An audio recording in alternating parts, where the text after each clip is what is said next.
भाइ बहिनीहरू, हजुरहरूलाई फेरि पनि नेपाल अनलाइन स्कुलमा स्वागत छ। आज चाहिँ म लास्ट टाइम मैले नभ्याएको effect of human activity on environment भन्ने च्याप्टरलाई कन्टिन्यू गर्दैछु है। अब चाहिँ म सोइलबाट कन्टिन्यू गर्छु है त। सोइल भनेको के बुझिन्छ त? सोइल भने अभियसली हाम्रो घरतिर देखिने माटोहरू भन्ने बुझिन्छ है। अनि के छ भने अर्थको 1/3 सर्फेस चाहिँ के छ? सोइल नै छ होइन। भन्नाले ल्यान्ड छ होइन। अनि ल्यान्ड भनेको केबाट बनेर मिलेको हुन्छ त? मेनली सोइलबाट बनेर मिलेको हुन्छ है। It is the soil where all plant grow and die होइन। यो सोइलै हो होइन जहाँ सबै प्लान्ट एनिमलहरू चाहिँ त्यहीँ बस्छन् अथवा त्यहीँ उम्रिन्छन् अनि त्यहीँबाट डाई हुन्छन् है। Plant go on the land are our source of food होइन। अनि त्यही जमिनमा उम्रेका बोट बिरुवाहरू चाहिँ के हो? हामीले खानाका स्रोतहरू हुन्। जस्तै के हुन्छ? हामीले चामल खान्छौँ, गहुँ खान्छौँ, मकै खान्छौँ होइन। अरू के हुन्छ? अरू त्यसको बाई प्रोडक्टहरू के हुनसक्छ त? अरू बिस्कुट हुनसक्छ, चाउ हुनसक्छ होइन। त्यो सबै के हो त? त्यही ल्यान्डमा उम्रेका बोट बिरुवाहरूले फलाएर त्यही हामीले कन्ज्युम गरिरहेका हुन्छौँ है। अब कजेस अफ सोइल पोल्युसनको बारेमा कुरा गरौँ है त। अब जस्तै मैले यहाँ पिक्चरमा देखाए जस्तो के छ? यो फोहोरहरूको ढुङ्गुर एक ठाउँमा लएर थुपारेको छ नि होइन। अब यसरी फोहोरहरू एक ठाउँमा थुपार्यो भने के हुन्छ होला त? त्यो सोइलको क्वालिटी घट्छ। भन्नाले अब यो फोहोरहरू थुपारेको ठाउँमा कुनै प्लान्ट उम्रिन्छ त? अभियसली उम्रिँदैन नि त। त्यस्तै यहाँ बर्डहरू देख्न सकिन्छ, सानो सानो बर्डहरू। यिनीहरूले यो यहाँ प्लान्टहरू भएको भए पो त्यहाँ मुनि किरा हुन्थे, त्यही किरा फटेङ्ग्रा खान्थे। यसरी फोहोर उस गरेपछि त चराहरूले पनि खानेकुरा खान पाउने भएनन् होइन। अनि इन्भाइरोमेन्टमा ब्याड स्मेल, नराम्रो खालको स्मेलहरू फैलिने भयो। त्यसले डिजिजहरू पनि ल्याउन सक्ने भयो है। जस्तै मैले यो एक्सप्लेनेसन चाहिँ यो पिक्चरबाट गरेँ है त। अब म यसको डिस्क्रिप्सनको एक्सप्लेनेसन गर्छु है। हार्मफुल केमिकल्स फ्रम फ्याक्ट्रिज है। के हुन्छ भने फ्याक्ट्रीहरूमा धेरै खालको केमिकलहरू युज गरेर जस्तै बिस्कुट चाउहरू होइन। अनि अरू जस्तै जुसहरू, फ्रुटी जुसहरू, अरू विभिन्न जस्तै चक्लेटहरू युजहरू गर्दाखेरि चाहिँ डिफ्रेन्ट टाइप अफ केमिकलहरू युज गरेको हुन्छ होइन। अनि त्यो कुनै केमिकलहरू चाहिँ हाम्रो स्वास्थ्यको लागि हानिकारक हुन्छ। अथवा त्यस्तो केमिकलहरू ल्यान्डमा पऱ्यो भने चाहिँ त्यो ल्यान्डको फर्टिलिटी हुन्छ नि, उब्जता भनेको त्यहाँ प्लान्ट चाहिँ ग्रो गर्न सक्ने, डेभलप गर्न सक्ने एबिलिटी चाहिँ त्यो सोइलले डिक्रिज गरेको हुन्छ है। अनि त्यस्तै excessive use of pesticides and chemical fertilizer. अनि मान्छेहरूले के गर्छन्? होइन त धान मकैहरू धेरै फलोस् भनेर त्यहाँ रसायनहरू हालेका हुन्छन्, फर्टिलाइजर हालेका हुन्छन्, मल हालेका हुन्छन्। विकासी मल स्पेसली अर्ग्यानिक मलले केही गर्दैन होइन। फ्याक्ट्रीमा बनेको केमिकल कम्पाउन्डहरूबाट बनेको मलले चाहिँ लङ टर्ममा चाहिँ धेरै समयसम्म युज गरिराख्यो भने चाहिँ त्यो सोइलले बोट बिरुवालाई ग्रो गर्न सक्ने एबिलिटी चाहिँ डिक्रिज गरेको हुन्छ है। जति धेरै युज गऱ्यो नि त्यसै नै डिक्रिज हुँदै गइरहेको हुन्छ। Throwing plastic and non decaying product in the soil, leaving the drainage channel carelessly होइन। त्यस्तै गरी अब यदि हामीले घरतिर अथवा कतै स्कुलतिर जाँदाखेरि होइन प्लास्टिकहरू थ्रो गरेको होइन एकै ठाउँ जमारेको देख्यो भने के हुन्छ? त्यो सोइलमा कहिले प्लास्टिक कुहिएर जान्छ त? कहिले पनि जान्दैन नि होइन। अनि त्यो प्लास्टिक त्यहीँ रहिरहेर के हुन्छ? हाम्रो इन्भाइरोमेन्ट पनि नराम्रो हुन्छ। त्यस कारणले यस्तो किसिमको एक्टिभिटीहरूले चाहिँ सोइल पोल्युसन गरिरहेको हुन्छ है। त्यस्तै गरी ड्रेनेज च्यानल भनेको चाहिँ कस्तो च्यानल हो भन्दाखेरि हाम्रो रोडको साइडमा देखिरहेका हुन्छौँ नि। हाम्रो घरतिर के हुन्छ? धाराको पानी जाने कुलो बनाएको हुन्छ नि। एक्चुअली के हो? हाम्रो घरको ड्रेनेज सिस्टम जस्तै भयो त्यो। त्यस्तै नै एउटा सोसाइटीको लागि ड्रेनेज सिस्टम कस्तो हुन्छ भने रोडको साइडमा ढलहरू बनाइरहेको हुन्छ नि। त्यो माथि हामीले हिँडेर जान्छौँ नि, हामीले फुटपाथ जस्तो हुन्छ नि होइन। हो त्यस्तोमा चाहिँ के हुन्छ भित्तपट्टिबाट फोहोर पानीहरू बगिरहेको हुन्छ। यदि त्यो फोहोर पानीहरूको राम्रो व्यवस्थापन गर्न सकिएन भने त्यो सोइलमा गएर मिसिन्छ, अनि सोइलमा गएर मिसेपछि सोइल पोल्युसन हुन्छ है। अब चाहिँ भाइ बहिनीहरू म इफेक्ट अफ सोइल पोल्युसनको कुरा गर्छु है त। अब सोइल पोल्युसनले के गर्छ, जस्तै मैले यहाँ पिक्चरमा देखाए जस्तो के हुन्छ, जस्तै हेर्नु त यो जमिन कस्तो फाटे जस्तो रुखो भए जस्तो हुन्छ नि, हो यो चाहिँ सोइल पोल्युसनको कारणले हुन्छ है। Plant are badly affected by the soil pollution. कस्तो हुन्छ भने यदि सोइलै राम्रो भएन भने, प्लान्टले राम्रोसित न्युट्रिन्ट्सै पाएन भने त्यो सोइलबाट प्लान्ट राम्रोसित ग्रो गर्नै सक्दैन होइन। त्यही भएर यसले चाहिँ के गरेको हुन्छ, सोइल पोल्युसनलाई इफेक्ट गरेको हुन्छ है। अनि अर्को कुरा के गरेको हुन्छ, फर्टिलिटी अफ सोइल भनेको मोलिलोपन। के त्यसको मोलिलोपन भन्नाले के बुझिन्छ भन्दाखेरि प्लान्टलाई चाहिने वाटर मिनरलहरू केबाट आउँछ, सोइलबाट आउँछ होइन। यदि त्यो सोइल यसले के गरेको हुन्छ भने अनि जनावरहरू त्यस्तै त्यही ल्यान्डमा बस्ने जनावरहरू, कुनै कुनै माटो मुनि बस्ने जनावरहरू पनि त्यहीँ बसिरहेका हुन्छन्। यदि हामीले फोहोरहरू फाल्यौँ भने के हुन्छ त, त्यो जनावरहरूले खानेकुरा पाउँछन् त, किन पाउँदैनन्, किन पाउनन्, त्यहाँ प्लान्टै ग्रो हुन्न। प्लान्टै ग्रो नभएपछि कुनै पनि लिभिङ एनिमलहरूले चाहिँ खान पाउँदैन है। त्यही भएर हामीले सोइलको पनि प्रोटेक्सन गर्न पर्छ। अब चाहिँ भाइ बहिनीहरू म फरेस्टको बारेमा भन्छु है त। फरेस्ट भनेको के हो त, जङ्गल होइन। अनि जस्तै यहाँ कस्तो जङ्गलै धेरै भएर होइन घाम निस्केको छ, कस्तो राम्रो देखेको छ होइन। त्यही भएर के बुझिन्छ यो पिक्चरले चाहिँ, फरेस्ट भयो भने चाहिँ कस्तो राम्रो इन्भाइरोमेन्ट हुने रहेछ भन्ने कुरा बुझिन्छ नि होइन। अब forest play an important role in the conservation of climate of the environment होइन। यो फरेस्टको चाहिँ एकदम इम्पोर्टेन्ट ठुलो रोल हुन्छ है। किन ठुलो रोल हुन्छ त, nature of the animal and planet found in the forest is different according to the geographical structure है। कस्तो हुन्छ भने डिफ्रेन्ट जियोग्राफिकल स्ट्रक्चर भन्नाले के बुझिन्छ त, नेपालको कन्टेक्स्टमा होइन तराई, पहाड र हिमाल होइन तीनवटा रिजन छ नि, त्यो के हो, डिफ्रेन्ट जियोग्राफिकल स्ट्रक्चर हो है। त्यसै नै फरेस्टले गर्दा हामीले के पाइरहेका हुन्छौँ त, वुड पाइरहेका होइन, मुरा पाइरहेका हुन्छौँ। त्यो मुरालाई कहाँ युज गरिन्छ त, डिफ्रेन्ट फर्निचरहरू बनाउन युज गरिन्छ होइन। त्यसै गरी फायरवुडहरू दाउरा पाइरहेका हुन्छौँ होइन। त्यस्तै गरी के हुन्छ, फरेस्टमा डिफ्रेन्ट हर्बल मेडिसिनहरू ग्रो भइरहेको हुन्छ होइन, जसले चाहिँ हाम्रो मेडिसिन बनाउन हेल्प गरेको हुन्छ। त्यस्तै फ्रुटहरू जसमा के हुन्छ, भिटामिन हुन्छ होइन। त्यस्तै ग्रास केले युज गर्छ, एनिमलले आफ्नो फुडको रूपमा युज गरिरहेको हुन्छ होइन। त्यो सबै कहाँ प्रेजेन्ट हुन्छ त, फरेस्टमा प्रेजेन्ट हुन्छ है। त्यसै गरी it provides habitat for wild animal and bird है। अनि फरेस्टले के गरिरहेको हुन्छ त, यसले अब जनावरहरूलाई होइन बर्डहरूलाई चाहिँ एउटा बसोबासको स्थान बनाइदिएको हुन्छ। यदि त्यो फरेस्टै भएन भने, यदि त्यहाँ रुखहरू नै भएन भने एनिमलहरू कहाँ बस्छन् त होइन, बस्ने ठाउँै हुन्न नि। हामीलाई घरै भएन भने हामी कहाँ गएर बस्ने त भन्ने जस्तै कुरा भयो है त। Since forest contribute to maintain natural beauty, it also helps in promotion of tourism industry होइन। कस्तो अघि भर्खर पिक्चरमा देखाएको जस्तो कति राम्रो देखेको थियो नि होइन फरेस्ट। यो भनेको चाहिँ के हो त, यसले कुनै पनि ठाउँको सुन्दरता हुन्छ नि, प्राकृतिक सुन्दरता ब्युटीलाई चाहिँ बढाएको हुन्छ होइन, नेचुरल ब्युटीलाई बढाएको हुन्छ।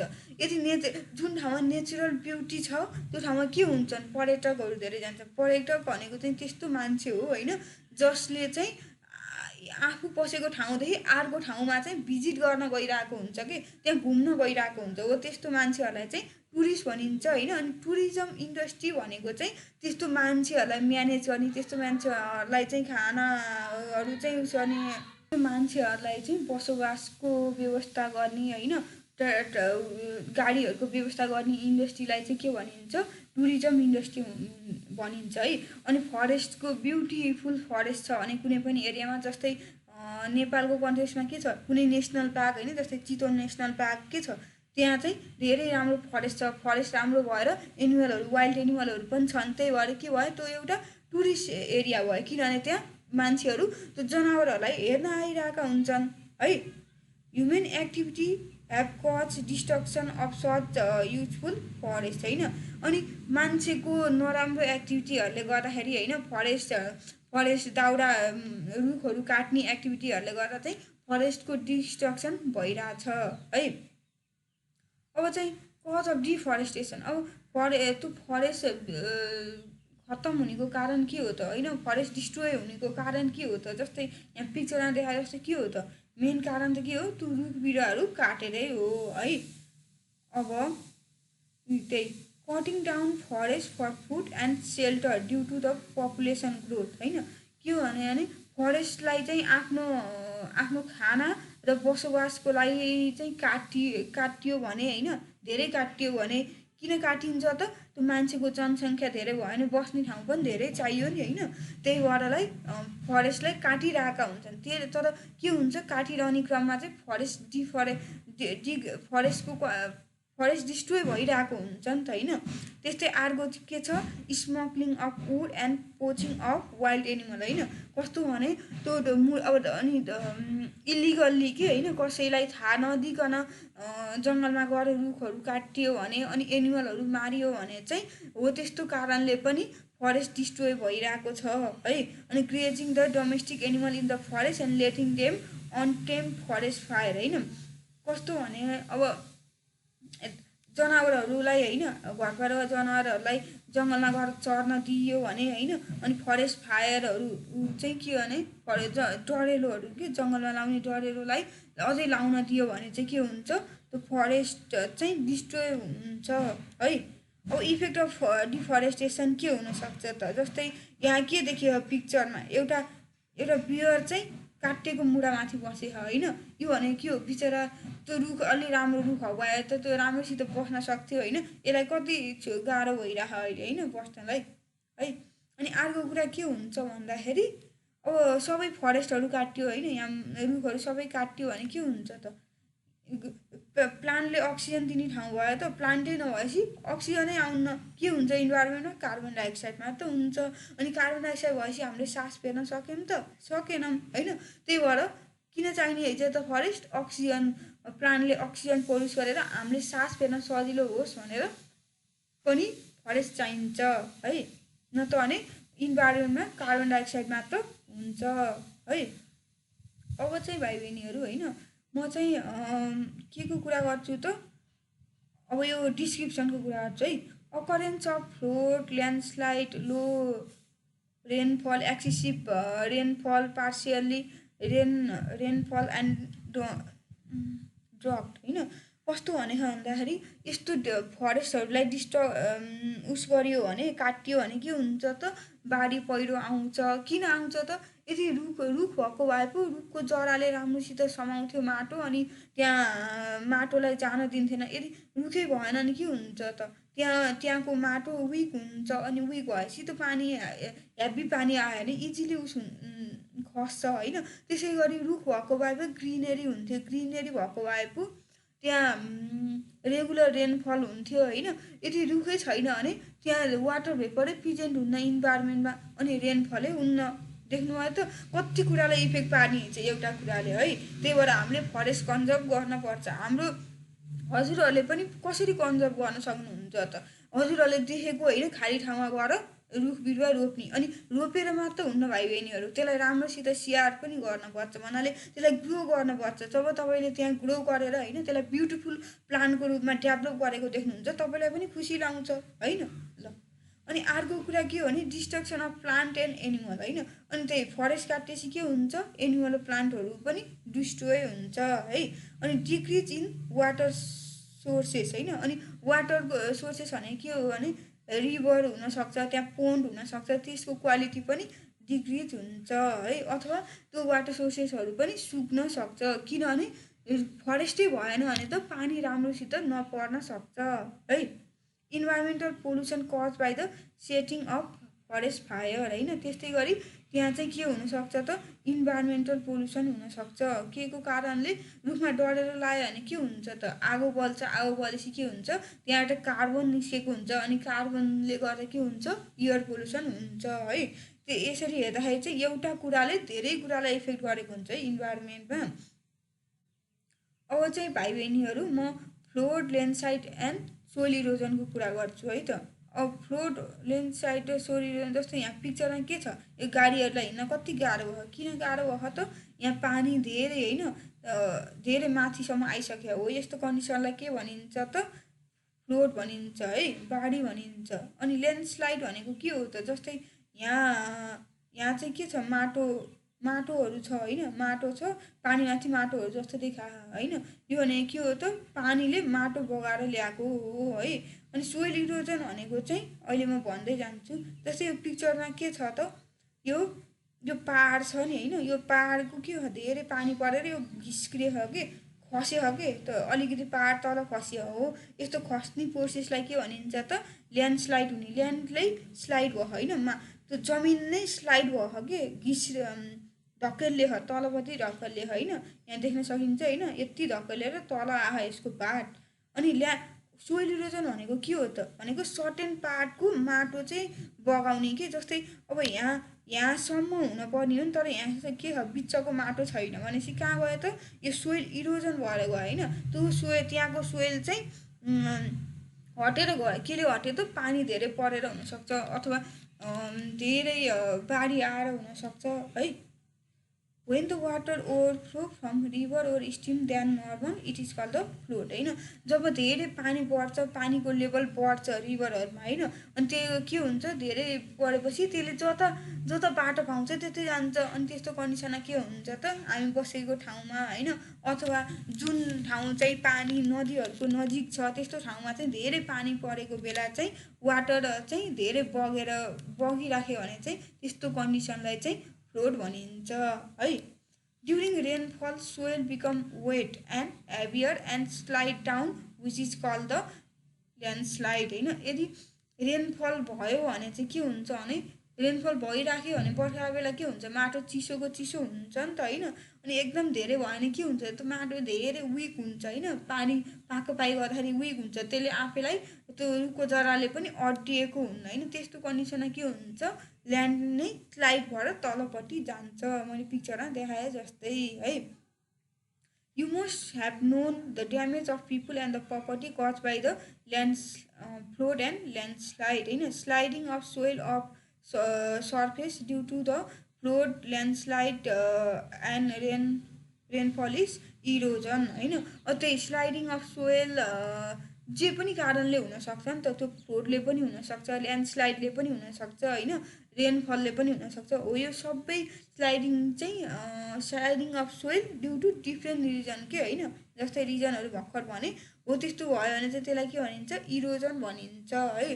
Erosion takes away the fertile soil of surface which cause decrease in the fertility of soil. अब इरोजनले के गरिरहेको हुन्छ, जस्तै हाम्रो बारीमा होइन धेरै पानी पऱ्यो भयो भने, अनि हाम्रो बारी चाहिँ अलि उकालो ठाउँमा भयो भने के हुन्छ, धेरै पानी परेको बेला त्यो माटो बगाएर तर लान्छ भनेको के भयो, माटोमा भएको फर्टाइल सोइलहरू पनि त्यसले बगाएर लगेको हुन्छ। अनि त्यस्तो बगाएर लगेपछि के हुन्छ त, माटोको फर्टिलिटी त डिक्रिज भयो, किनभने त्यसको फर्टाइल सोइल त बगेर गइसक्यो हो। सोइल इरोजनले गर्दा फर्टिलिटी डिक्रिज हुन्छ है। Although landslide and erosion are the natural disaster, human play greater role in occurrence होइन। यो कस्तो हुन्छ नि, कति कन्डिसनमा ल्यान्डस्लाइड र सोइल इरोजन चाहिँ नेचुरल्ली अकर हुन्छ होइन, तर आजकल चाहिँ के भयो भने युजल्ली ह्युमेनले गर्दाखेरि चाहिँ धेरै ल्यान्डस्लाइड र सोइल इरोजन भइरहेको छ है। अब चाहिँ भाइ बहिनीहरू म cause of flood, landslide and इरोजनको बारेमा कुरा गर्छु है त। यो भनेको चाहिँ कस्तो भन्दाखेरि ल हेर है, सबै कज चाहिँ एउटैसित रिलेटेड छ। जस्तो मान्छेहरूले आफूलाई चाहिएकोलाई रुख काट्छन् होइन, रुख काटेपछि के हुन्छ त, रुख काटेपछि त्यहाँ रोपेनन् भने के हुन्छ त, त्यहाँको माटो विक हुन्छ, अनि विक भएपछि पानी आउने बित्तिकै त्यो माटो घिस्रिन्छ होइन। अनि घिस्रेपछि के हुन्छ, कुनै एउटा नदीको नदीको पानी जाने बाटो ब्लक गर्न सक्छ। त्यो ब्लक गऱ्यो भने के हुन्छ, धेरै पानी आयो भने त्यहीमा पानी धेरै भएर त्यहीँबाट फेरि फ्लोड स्टार्ट हुन्छ है। जस्तै यहाँ के गरे, मान्छेहरूले आफ्नो सुविधाको लागि बाटो बनाए होइन, यो बाटो बनाउने बेलामा के हुन्छ थाहा, बाटो बनाउने बेलामा यो माथिको ल्यान्डहरू विक हुन्छ, त्यही भएर यो यस्तो उकालो बाटोमा बाटो बनायो भने माथिबाट माटो तल झर्ने डर हुन्छ। किन हुन्छ त? सोइल विक हुन्छ अनि धेरै पानी पऱ्यो भने तल झर्छ। अनि त्यही भनिन्छ नि, बाटोमा पहिरो गयो यतिजना मान्छेलाई पुऱ्यो भन्छ नि, हो यस्तो भएर हुन्छ है। त्यस्तै यहाँ तलपट्टि के छ, मान्छेहरूले रुख काटेछन् होइन, रुख काटेछन् अनि त्यस्तै गरी यता गाई भैँसीहरू चरिरहन्। यस्तो गऱ्यो भने के हुन्छ, माटो कमजोर हुन्छ होइन। अनि पानी धेरै परे बेला त्यो पनि ल्यान्ड यहाँ चाहिँ ल्यान्ड तलसम्म गइसक्यो होइन, ल्यान्डै स्लाइड भइसक्यो है। अनि धेरै पानी पऱ्यो भने यहाँको खोला पनि के हुन्छ, पानी पनि बढ्छ अनि यतातिर बस्ने मान्छेहरूलाई चाहिँ के हुन्छ, फ्लोड आएको फिल हुन्छ है। यसरी एउटा कुराले गर्दा सब कुरा इफेक्ट गरिरहेको हुन्छ है। अनि यो केले हुन्छ त, जस्तो यहाँ भनिसके, इन्डिस्क्रिमिनेट कटिङ अफ ट्री होइन, ट्रीलाई मतलबै नगरिकन। अब यो रुख काटे पनि यहाँ प्लान्टहरू रोपेको भए अलिक कम हुन्थ्यो होइन। रुख काटेर त्यो त्यत्तिकै छोडेपछि त्यहाँ यस्तो फ्लडहरूको समस्या, ल्यान्डस्लाइडहरूको समस्या हुन्छ है। जस्तै यो farming, absence of terrace farming on hills होइन। टेरेस फार्मिङ भनेको चाहिँ कस्तो भन्ने कुरा चाहिँ म अर्को च्याप्टरमा भन्छु है। अहिले टेरेस फार्मिङ भनेको चाहिँ त्यो फार्मिङ खेतीपातीमा हुने टेरेस सिस्टम हो भन्ने कुरामा बुझ्नु। यो चाहिँ अर्को च्याप्टरमा भन्छु है। अनि इन्क्रोचमेन्ट अफ रिभर ब्याङ्क होइन, यो कुरा पनि म अर्को च्याप्टरमा भन्छु ल भाइ बहिनीहरू। यसको दुईवटा पोइन्ट चाहिँ म अर्को च्याप्टरमा भन्छु होइन। यहाँ मैले आज भनेको कुरा केही डाउट लाग्यो भने चाहिँ मलाई सोध्न सक्नुहुन्छ है।